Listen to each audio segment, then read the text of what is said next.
Okay, so the 2022 Women's Euros has kicked off with England playing Austria at Old Trafford in front of a record crowd of 68,000, so it's a really good, healthy crowd. England have won the game 1-0. Beth Mead's goal line tech had to be used for it. It did cross the line before it was cleared off the line. Well taken finish. Things I took from the game, watching it. The pace of the game was kept up for the full 90 minutes. Sometimes in the men's equivalent of the game, the pace really slows down to a crawl. That wasn't the case in tonight's match, which was very, very good to see. So the pace of the game was kept up for 90 minutes by both sides. The England wingers performed very, very interestingly, in a good way. So Ellen White's basically being marked out the game. So when the opposite winger's got the ball, the other one acts as a second striker, which is where Beth Mead gets her goal from, by coming in off the wing into a more central position. They caused no end of problems for the Austrian defence. The midfield battle, I think, was won by half-time by the England team. They won the midfield battle, and then there was a period in the second half where they were just besieging the Austrian goal at times.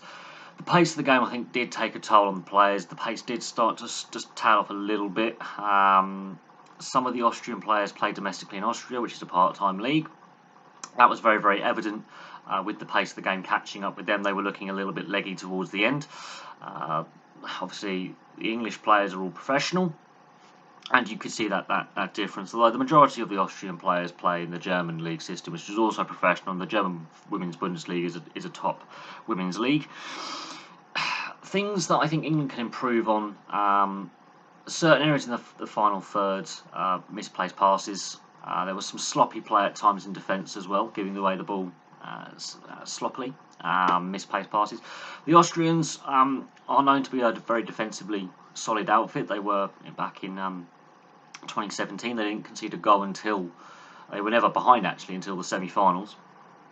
So they're not a bad side. They're well organised, very well disciplined. There was not a single booking in the game as well. Some very physical challenges going on, but not a single booking. I think England can build into the tournament. What they did in the build-up friendlies was they blew teams away in the second half. This didn't happen.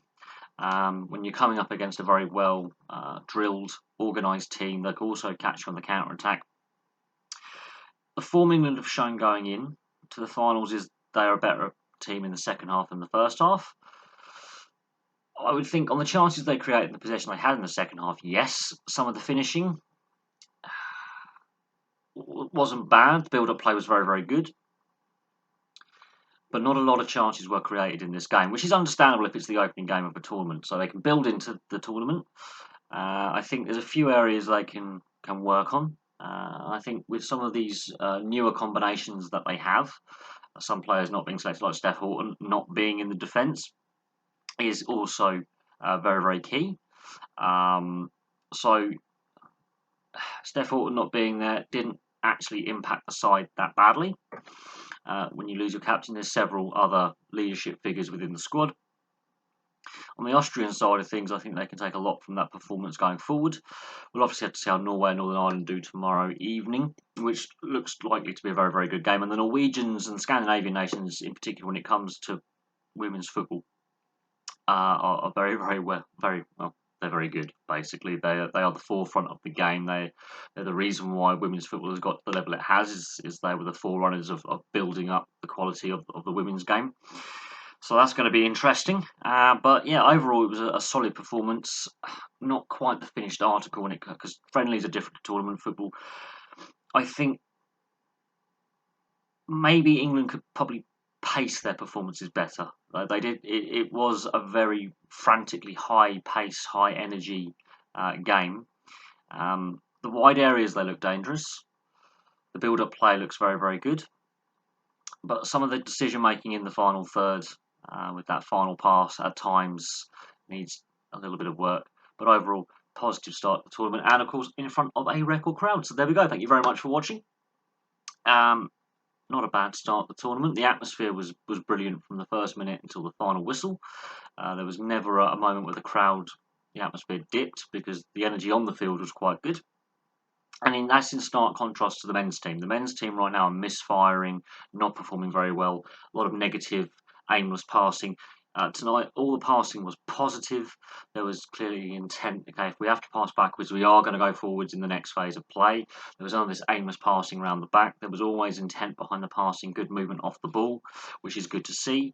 And the same with the Austrians. There was also intent with their passing. There was none of this take the sting out of the game. They were also going with a lot of pace on the ball, a lot of energy, a lot of running. So this bodes well for the tournament, a high energy tournament. Admittedly, only one goal in the game. You want to see more, but there we go. But anyway, thank you very much for watching. Place your thoughts in the comment section below, and I'll have some more videos with the 2 matches tomorrow evening and the match reviews there. And for me, it's goodbye for now, and I shall see you all very, very soon.